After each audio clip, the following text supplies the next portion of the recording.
we see an amazing thing is that Adam is looking for his soulmate because it's loy toive yoisa adam levadai. Let's make him a soulmate. And then Hashem brings Adam all the animals. He brings kol chayas asada v'es kol oifa shemayim v'yove el ha'adam, and he brings them to Adam. Lirois ma yikroloi. Now you can also read that to see what he says about them. No, what do you say, Adam? What do you think? Mrs. Dolphin here. Miss Dolphin. But we know that it doesn't mean what he thought about them. It means what he called them. He started to give names to all the animals. He was giving them names. He was calling them names. The kol asher yikra loya adam, and whatever Adam called them, this became nefesh chaya. This was its living soul, hu shmoi. Because Adam was able to see into the essence. Says Rashi, v'chol asher yikra loya adam nefesh chaya. So sarseyu. So Rashi says, flip the reading of the verse and to understand it's like this. Parsheyu. It goes like this.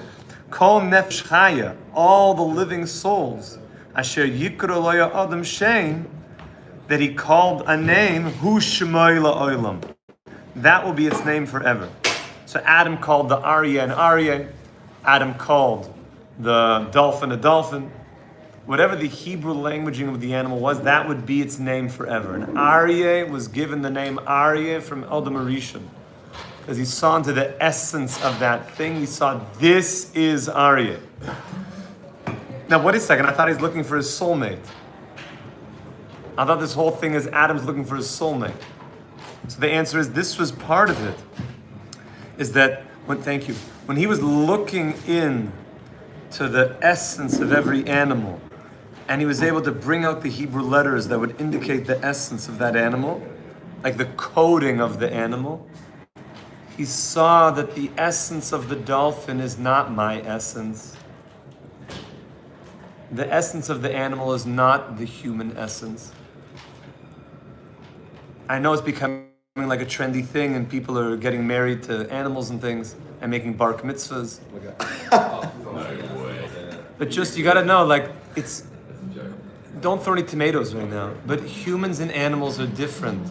We love animals and we love humans, but we're able to say that a human and an animal is different, and your soulmate is not your dog, your soulmate is not your cat, your soulmate. And Adam was indicating this because he saw into the essence of the animal, and he saw, that's not my soulmate. You could have a dog that's like your pal, right? That you pal? That's your pal, P-A-L, like man's best friend. You could have, but it's not true. Your best friend is your wife. So it's not man's best friend. Your best friend is your wife. Well, I think right after he says that, right after he says man was lonely, he created animals. So I'm saying animals can create companionship, obviously not like man. Beautiful, nice insight. Beautiful. It says that man. Well, it says loy toivi salam. It's not good to be alone. I don't know if he's lonely. It's not good to be alone. Remember, he's learning Torah with God. He's steiging it up. What did he answer? It's not alone. He said immediately says he created animals. Okay, there is a companionship. I think that's actually a beautiful reading. You see that happening. He's alone. He's looking for a soulmate. This is almost like you could see it as a counterfeit substitute to it. Which, interesting, I see, and I know a lot of singles that at a certain point, as a single person, like you get a dog or something, you get a puppy, a poodle, like these older singles, sadly, that are going around and living in Manhattan, whatever, and you get a cat, you get like some birds or something, you get a puppy. Even as like people that have lived their lives, till their spouse dies and they're like old, they get a bird. That's right. I think there is a companionship here, but Adam is saying that this is not it. This is not Ezer Kenegdo. This is not going to build the human being in the way that God wants. Why are religious people like against having dogs? They have kids. With a lot of work. That's number one. It's not a communism. There's deeper storyline behind it. Oh, really? There's a deep behind it, and first of all, in the Gemara, Rava has a dog. Huh? Yeah. he would herd the sheep. Shepherd. It was functional. It's a cultural. It was It functional. wasn't a companion dog. It was a So shepherd. here we see it, but even there's like, I'm sure there was a relationship. There was not a human friendship, but there's a friendship. Tzaddikim who rode horses, they loved horses. Many tzaddikim in Regina had a horse. I would, it's not so practical in Yerushalayim, but I would love horses. Horses are wonderful, majestic. Horses are beautiful. One of the other reasons is that dogs have a way of blurring the distinction between you and them. Like somebody told me that in their house, like they don't make kiddush until the dog is at the table. Oh, okay. No, Spark is not here. We can't start kiddush. Are you supposed to feed your animal before yourself, though? And involve them in the meal? They should be. Well, They should be fed not, first, and then yeah, you make kiddush. yeah, but not that they have a seat at the table, Yeah. and not that we can't start kid. Meaning you have to feed them and give them to drink, but not that we can't start eating first. It's crazy. Meaning, excuse me, you have to feed them first, but they don't have a din of kiddush. That they need to wait to hear kiddush, like a Spark. You didn't hear kiddush, like. Don't go to that bowl. Don't go to your bowl of whatever pebbles. Don't go. You'd hear Spark. You know there's a din of kiddush. You can't go. No, he can eat. It's okay. He's a dog. And you could love him and feed him and take care of him and be connected. But sometimes some of the distinctions get a bit blurred. And I think dogs are wonderful. I think they're amazing. And Rava had a dog. And there's, as we mentioned, a certain companionship. But here, when we're talking about where the ultimate companionship should be, what we're striving for is the companionship with a spouse. The companionship with a spouse. And look what happens. All of a sudden, so he calls all the animals names, which means he's meeting them, he's seeing them, and he's seeing that my essence is not, it's just the parakeet and me, like, I could appreciate you and I love you, but you're not my soulmate. The great, Bengal tiger, I could appreciate you, I could see your power, but we're not soulmates. We're not soulmates. The bald eagle, what a majestic bird. You ever seen the bald eagle spread its wings? It's incredible. It is majestic. 16 feet. The albatross is the biggest wingspan, I think it's I'm saying it's big. It's definitely, when you see a bald eagle spread its wings, it is majestic. I remember one time being on a canoe trip and just being on the lake and the water, and then we saw a bald eagle on top of and then it took off and it spreads its wings. It's beautiful. It's so beautiful. 8. 8 is still, Yeah. I'm saying that's like MJ, number 23. He's got 8 feet up on his wingspan, something like that. It's beautiful. It's like, and therefore, when a person appreciates that, you could appreciate the beauty of a bald eagle's wingspan, but it's not your soulmate. That's what Adam Rishon was going through, is he was seeing all the animals and he was seeing their shame. And he was understanding that there's specialness about it. You're not my spouse. You're not my spouse. Rabbi, Yeah. I've heard an idea that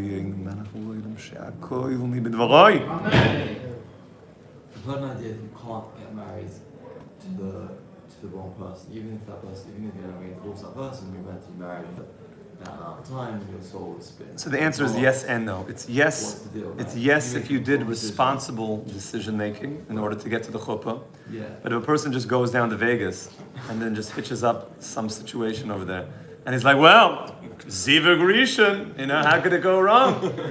So it went wrong. It went wrong. It went wrong. And sadly, this can sometimes come from yeshiva, is a person does irresponsible dating. And he doesn't really work with Rabbi Rossman, and he doesn't really, he plays shtick, and he's not going with, and we've seen it all over here. We've seen all the successes, and then sadly, people that did not do things properly. You only lose. You only lose. You only lose. And by the way, we want you to succeed. We want you to get married. That's like, I one time had a guy who was like, Rabbi, like I think I gotta leave yeshiva because I gotta get married. Like, I don't know if you noticed, like dudes over here, you know what I'm saying? Like, so I was like, yeah, look around. All the rabbis are married. So where are you gonna go? You're gonna go to some place where nobody's getting married? He's like, Taka, I hear that. We want you to succeed. And that's exactly it. We want you to succeed. And by the way, it's not so easy, not so difficult to get married. But we want you to stay married. And a lot of that goes with going in a good, in a healthy way, making good decisions, having Team Rabbi Hirschman, Team Rabbi Rossman. Like this is like a recipe for success. I'm happy to be on your team. We just want you to succeed. That's the whole point. For real, to really succeed in this. So here we see that Adam he's not feeling it. He's not feeling it. He's feeling that the animals are wonderful, but he's feeling that there's something off. Each one is not my soulmate. And then something interesting happens. V'yapel Hashem Elokim, again, Yud Kei Vav Kei Elokim, Tardema ala Adam, v'yishon, and he goes to bed. Sounds like what happens after an Eish guy is going out, and he's like 11 dates, and then he gets dumped, and then it's just like, haven't seen you in like a couple days, and morning said, Tardema, I'm sleeping. And all of a sudden, there's a deep kind of Torah here. That as he kind of almost like is out, Hashem is doing surgery. V'yikach achas melatzaloisav. He's taking and he's making chava at that moment. Sometimes a guy's like too much on the offense of dating and shadchanim, and it's like, how do you say, lose up? Just relax. And almost like just when you stop looking and actually get back into Toisvis, all of a sudden, like Rabbi Warblowski gives you a tap on the shoulder and is like you in the Parsha? He's like, you mean Toisvis? It's like, I used to be very, he's like, but I see you're mamish in Toisvis. I have an idea for you. And he's not referring to another Pshat in Toisvis. I mean, it could also be that. It could also be that. But there's something about V'yapel Hashem Elokim Tardema. Tardema means out. It means out. It means deep sleep. This is the Tardema of, as we know, from Me'avedas Bas Melech. In Rabbi Nachman's great story of the Lost Princess. And he falls into a deep sleep. And things are happening. We see the princess comes to him and is crying on the scarf with messages. When you sleep, and this Thursday night, I guess it's tomorrow night, special Mishmar, all about dreams. Oh my God. Because Kislev is the month of dreams. The void of the month is dreams. So we're going to talk a lot about dreams. A lot about dreams. In our Mishmar. Yeah, Pasha, regular morning said. This is for our 8:15, for our dreams.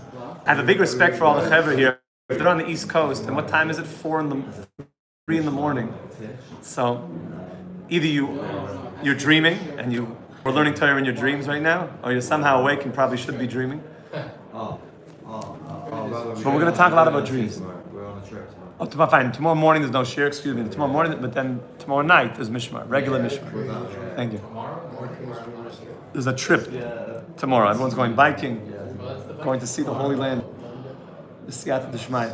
So there's a bris in the morning, the Siyata D'Shmai here in Eshet Torah. But then tomorrow night we're going to talk about dreams. We're going to talk about dreams after Shachas.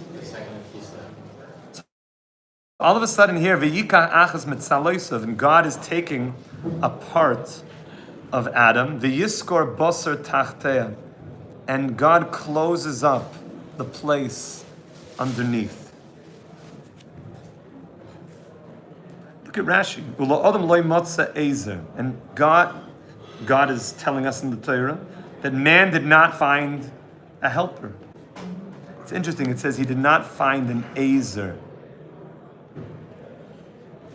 Kenegdai. The Yapel Hashem Elokim Tardema. and Hashem makes him go to bed.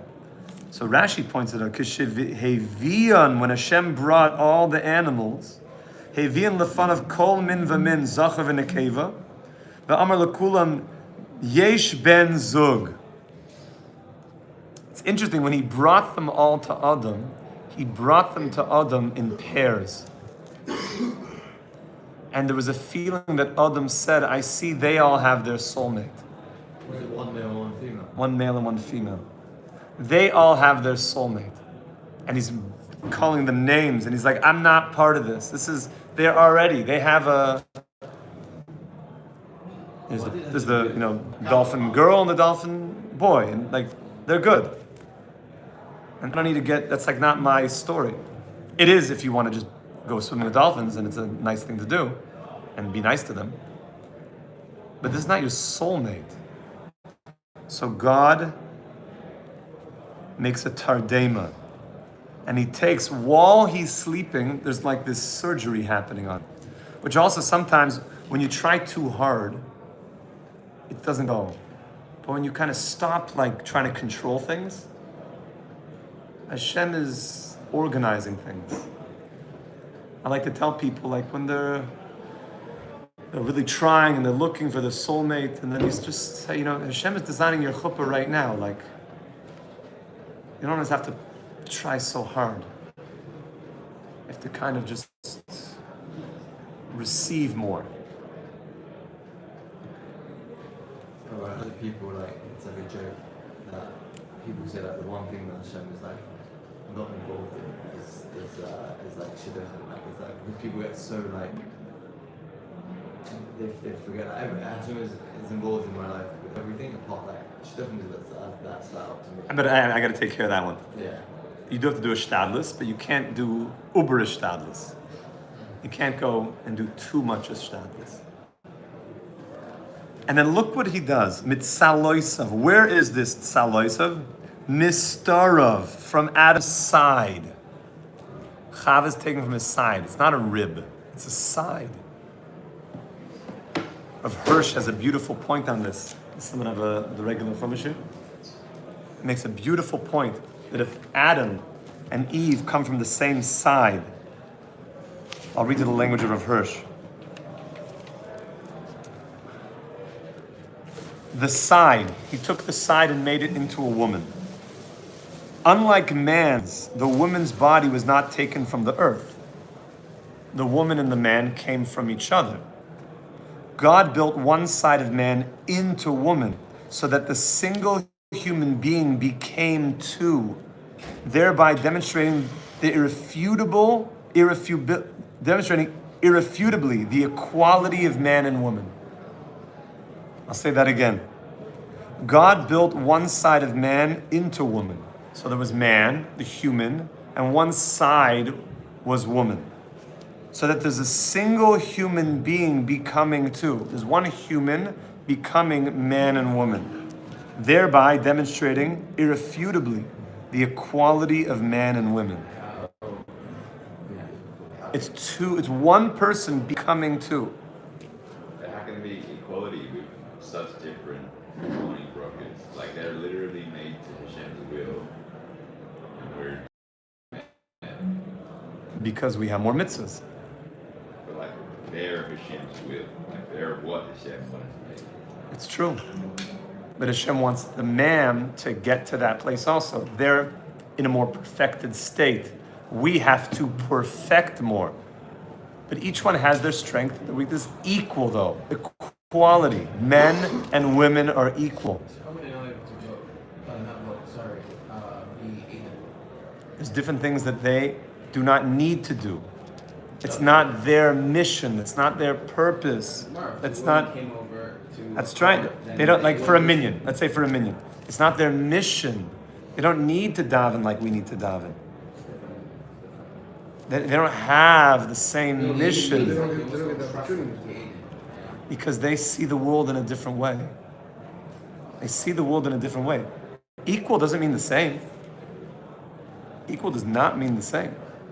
Men and women are different and equal. Look, there's one human being becoming in equal parts with different powers, different abilities, each one with special talents that complement the other one. Isn't it true it's a quote-unquote school at the times of Messiah that people see the equality of femininity and masculinity? Yes, The sun and the moon would be the same size? they'll be the same size, but not the same. They'll be the same in celebrating each one their energy, but different. So it's kind of like one and A. They're both different, but they're both the first of their Right, but right. Right and left is better. It's one that has two parts that complement you. Maybe someone was who met that because they were created first, and the woman was like taken from the man. But it's one being that is splitting into two. It's one being splitting in two. And we know that we saw that before. That both some, Zachar and Nekeva, made him, i.e. the human, male, female, made them. So we see from the beginning that there was one person created as male and female. Different and equal equality. Adam was a both originally? Adam was a both. Almighty. We've been going at this for a while. Adam is a both. We thought it was Siamese twins. They were conjoined from the back. And from the back. From the back. That's the whole point of Shidduchim, is to, I guess, choose to come together. Panim el panim, come back face to face. So then what happens? V'yiven Hashem Elokim es hatzela. And then God takes the side, asher lokach min ha'adam leisha. And he takes the side and fashions it, and then brings it now to Adam. By the way, this that's happening here is what's called the side of the Nasira. The secret of the splitting apart. I mean, why was the woman separated from the man? Why wasn't the man separated from the woman? So they were not equal. Because this is an inyan of the Malchus getting split off. What female represents as the divine. I mean, why did Adam get to keep his name and not, why didn't Adam get to keep her name? Like Adam, the female part. Adam and Chava is that she's the power of the Ein Kol Chai. She's the ability of now producing fruit in the world. Talk about differences.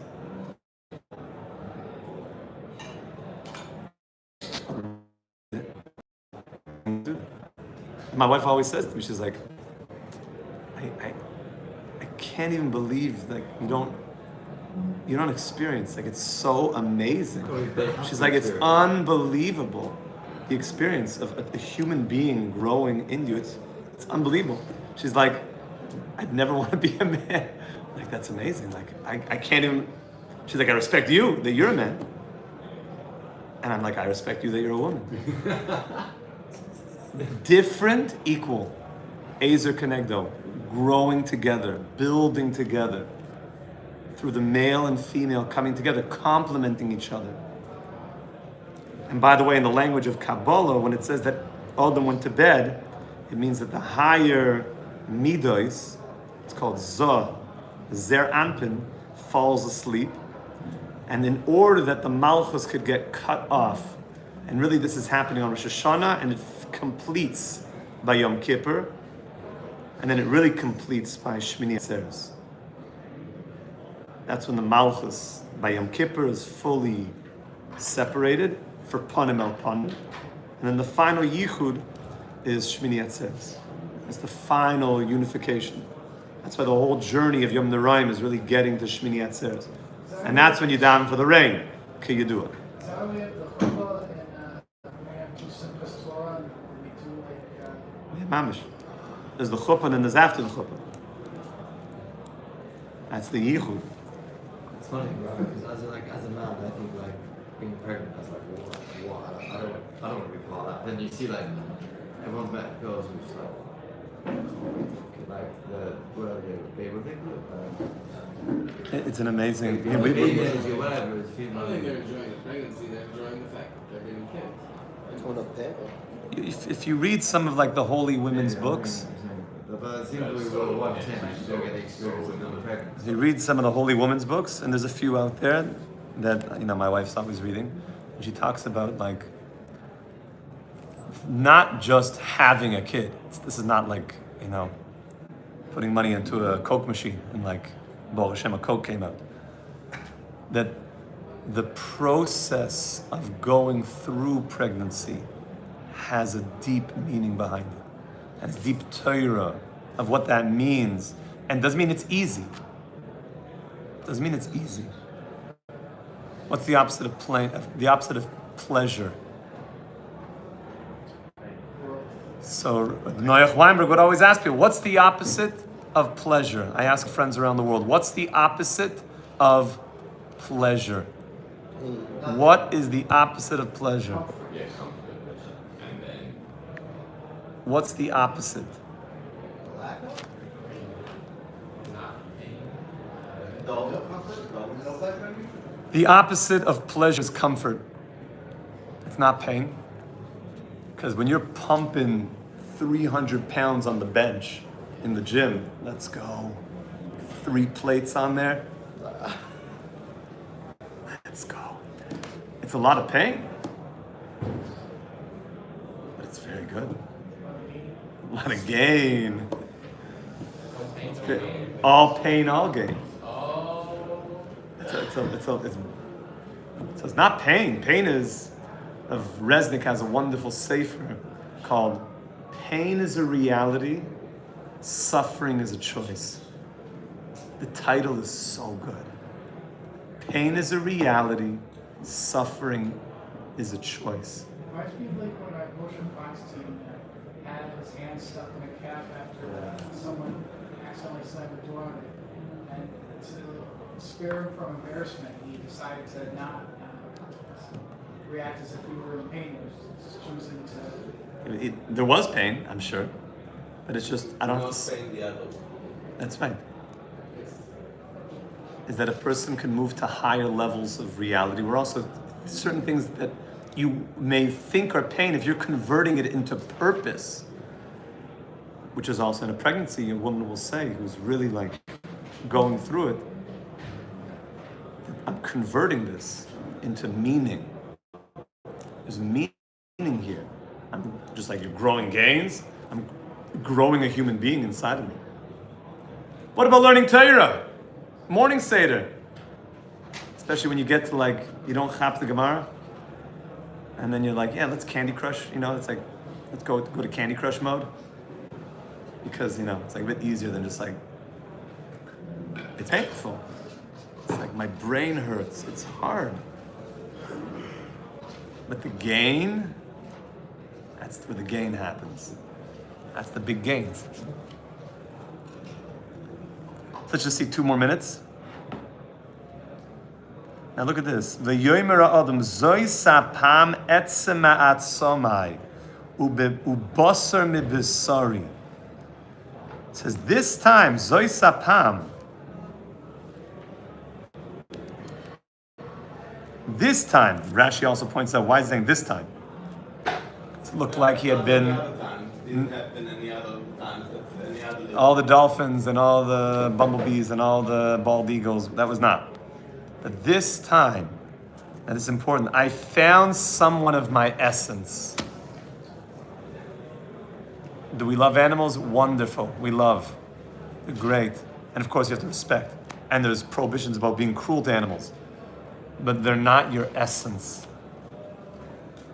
What about people who do make it their essence? What should I would suggest to spend time learning about the soul that God gave them and identifying with their true inner identity. That's done by learning Torah. And then as they come into a more healthy self-identity, I think naturally they'll have this feeling that, I'm not a kitten. No, not in that way. I'm saying like people like saving the animals. Saving the animals are great. No, their entire being.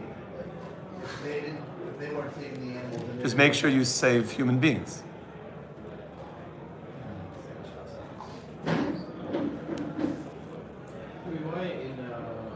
exposed. It's saying, this time it's my bone and my flesh. Because the word etzim means bone, but it also means my essence, my atzmius. There doesn't talk about like soul or like talks about bone and flesh. Doesn't like necessarily say. So because of that, you could say that we're going deeper. Yeah. It's from myself. And still, it's not like emphasizing the fact that. It's saying that there's something that is from me now. This is connected to me. Remember, they came from each other. That's the simple pshat, is that this is from me. The bald eagles came in a different occasion. This is me. Yeah. They were created as one. It's literally, it's me. I'm like, Adam wasn't his bone and flesh. Adam was his consciousness. That's the whole idea of the Eitz Hadas, is that when he ate from the Eitz Hadas, he only then he was embarrassed that he was naked because he identified himself with his. simple Now pshat. here he's like identifying himself with his body. too. Simple pshat, we come the same flesh, literally. It's literally me. If a person's finger like that, you don't lose that. That's like part of me. That's your finger. But Yeah. If you did lose your finger, you wouldn't be like, oh, that's me. It's, He was. He knew him was. so therefore it has to be something deeper. And you open up any of the Kabbalah books, and they're telling you that their soul, it's called Plag Gufa, the two halves of one soul. So they saw the other half of the soul. It's like, this is me now. It's the other half of me. Literally the other half of me. My essence is that other part of me. There was a part of me that was incomplete. There's a part of me that's incomplete. And this is called Isha. There's a part of a man that's incomplete called a wife. And there's a part of a wife that's incomplete called an Ish. Ki me'ish lukacha zois. It's two halves of the one. So really the dating is the journey of coming back. Coming back to the one. Really the unification, the reunifying, coming back to the one. Now there's an interesting statement that says, it's very deep actually, that says, Arba'im yom koydem yetziras havlad, 40 days before a child is conceived. Yoitze baskol, a heavenly voice goes out and says, Bas ploni leploni, that the daughter of so-and-so will marry this person. That your matches are made in heaven. Now, what's fascinating about that, bless you, is that 40 days before you're conceived, which means it comes down and splits. So I one time heard a beautiful pshat, because it says, a baskol goes out, the heavenly voice goes out. The Gemara never says that it's heard, it just says that it goes out. A heavenly voice goes out. Well, when's it heard? It says 40 days before you're conceived, a baskol goes out and says, this one for this one. You're meant to be in heaven. But when is it heard? So I heard when a husband and wife, they're dating, pre-dating, pre-marriage. And they're dating and they're getting to know each other. And then there's this feeling like, this is it. And they look in each other's eyes and they have a moment of, that's them hearing the baskol. Bro, can I ask you how that experience? Yeah, there's a moment where there's a feeling like, this is it. That you're hearing a baskol. Now be careful if you're going to Vegas and you're high on some stuff, like, I heard the baskol. She's like, yeah. So be careful, my friends. Don't take the law into your own hands. Not a good idea. I'm just trying to give you good advice. It's ultimately your life. You got to make your decisions. So we've only been doing this for thousands of years and have seen where people go right and people go wrong. And we want you to succeed, as we mentioned many times, and to have healthy marriages. They say there's not one soulmate, there's multiple, right? There's one primary soulmate. And there's what's called Zivug Sheni, which is the second soulmate. And that's not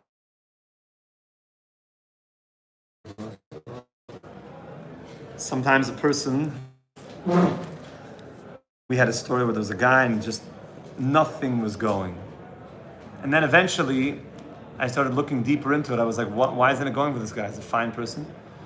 So he said to me, he's like, the reason why it's not working is like her head is too round. Now, the girl's a nice girl and her head is not that round. And then it was another thing, and then it was another thing. And the person comes and he says, Rabbi, what's going on? I heard like your first soulmate, like, is destined, like, where is she? So the rabbi said to them, they said, she came to you many times and you just said no to her. The first one was brought to you, but you were living not tied into a healthy reality and you kept missing her. If a person though goes in a reasonable, healthy way, then he's going to find his first soulmate. He does things responsibly, with healthy ishtadlus, and that's going to be his first soulmate. But what if you're genuinely not happy? Then it's not your soulmate. As long as it's kind There of has to be healthy attraction, place. period. Isn't it true though? I remember you saying this, that when it came to like Yaakov and Rachel and Leah, like Rachel he was more physically attracted to, but Leah was more a soulmate than Yisrael. So There is such a thing of a person having two soulmates. Those are for big people, like in the Torah. Nowadays, there's what's called Zivug Rishon. A person's one soulmate. But Yaakov's neshama was so big that there were parts of him that went to Rachel, there were parts of him that went to Leah, So people who get divorced, so which is very sad. meaning like let's say they get remarried, And we call that Zivug Sheni. you still call it a yeah. It's called Zivug Sheni. It's like a second, Even if the second marriage was like the another one would be healthier. yeah, it for sure could be. That's all. But there it says that it's according to the deeds of a person. It says the first soulmate is according to the mazal of a person, which, by the way, even your mazal can change. Mazal means the spiritual, not luck like three cherries, but your mazal means the spiritual flow coming down from heaven. What is destined for you? But you can change your destiny. Your mazal can change. That's why when somebody has a baby, they say mazal tov. You're saying it should. You want the mazal, the flow, to be good. But when it comes to your second, we should, this should not be. But it comes to a person's second, it says according to the ma'asim, it's according to their deeds, which means there's such a thing that have people had zivug shenis that have been healthier? Yeah. It could even be, by the way, these are some of the deepest mysteries in Torah, it could even be that really was their zivug rishon. But they missed her the first time because they got involved in a bad marriage. And now, these are deep topics, by the way. You need to know, Kisvei Ari to really understand this. We go with rational Rambam, straight path. I like this. Just use your brain. Keep your head firmly, placed screwed into your head, between your shoulders. Because we're talking about souls here. We're talking about people's lives. We're talking about making real responsible decisions. wasn't there a story about a woman who was having a hard time finding a shidduch, and then the Rabbi suggested that she threw a party, so I went to wish her mazel tov? So there is a story like that. There was a woman who did not grow up religious, and she had a hard time finding her soulmate, and years were going on, many, many years, and she was getting older. And she went to a great Kabbalist, and the Kabbalist told her, was like speaking to her, looking at her, and said, "Did you ever have a kiddush when you were born? Because the custom is when you have a baby girl, you make a kiddush, you have a little party in synagogue, and people say mazel tov to you, and maybe you have a little bit to eat and a little bit to drink, and people get blessings from all the community members." So she's like, "Well, my parents weren't really religious, so I don't know. I could ask them, but I don't think we ever had anything like that." So she asked her mother. She's like, "No, it was kind of a difficult time, and we weren't so connected. We never had a kiddush." So the Kabbalist told her, said, "You should make a kiddush." Rabbi, I'm 50 years old. A kiddush on me being born? She's like, "You didn't have a kiddush. Your soul is missing all those mazel tovs." And she made a kiddush, in synagogue. She sponsored the Kiddush. And everybody came to Mazel Tov, Mazel Tov. She received so many blessings, and very shortly thereafter, she had an idea and they got engaged and married. So we haven't had a thing. We haven't thought it. Let's go. That's an awesome tradition until the time's right. Bizrat Hashem. Well, you don't have to, one was enough. Yes. But if you grew up in any way religious, so then you probably had a Kiddush. If you didn't, then you can, then we could speak about if you want to throw one. Can't keep on stacking us all. But whenever You can stack mazal by doing other things, by making a siyum, learning Torah. Mazel tov, mazel tov. Finish Bava Metzia. Hashem let people sneeze so like they can bring blessing to the world. So everyone says like bless you. Bizrat Hashem. There's lots of ways to bring blessing. Okay, Rabbi Yisai, let's go into Tehillim. You want to throw a kid? One more question. Does Roger say anything about? This is the first time we hear about man and woman, like the words man and woman. And woman comes before man in the Torah. Is there anything about that? So this is woman's taken from man because before it's referenced as Adam, which is just like the species, not specifically the sex. Adam is both. And then Adam splits into two to show the absolute equality of men and women. Different and equal. Okay, the boys say 975. Let's say our people to Tehillim. Shir Lamalo Esayena Yeleahim Meyayin Yavo Ezri Meim Adonai Oise Shomayim V'oretz Al Yiten Lamod Raglecha Al Yadum Shomrecha Hillel Yanom Lo Yishan Shemei Yisrael Adonai Shemrecha Adonai Tzilecha Al Yad Yeminecha Yoimam HaShemesh Lo Yakeka Yareach Balayla Adonai Yishmocha Mikol Ra Yishmor es nafshecha Adonai yishmor es chavayecha Me'atav yad ha'olam. Zog de la Gemara.